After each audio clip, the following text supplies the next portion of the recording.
कहानी माँ लक्ष्मी का वरदान। नीला एक मेहनती युवती थी जो दिन रात कड़ी मेहनत करती, लेकिन गरीबी उसकी किस्मत से हटती ही नहीं थी। वह एक छोटी दुकान चलाती थी, लेकिन कमाई इतनी कम थी कि परिवार का गुजारा मुश्किल से होता।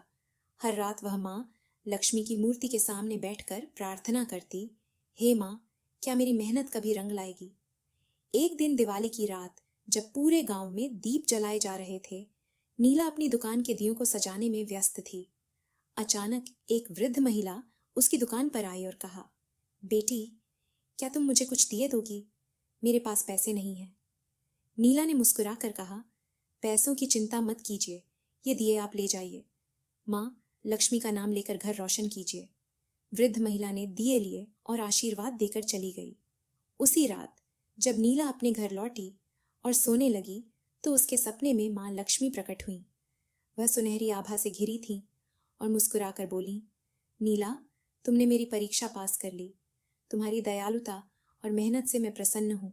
कल से तुम्हारी किस्मत बदल जाएगी। सुबह नीला ने देखा कि उसकी दुकान पर ग्राहकों की भीड़ लगी हुई है। उसकी दुकान धीरे धीरे पूरे गांव की सबसे मशहूर बन गई। उसके परिवार की गरीबी हमेशा के लिए दूर हो गई।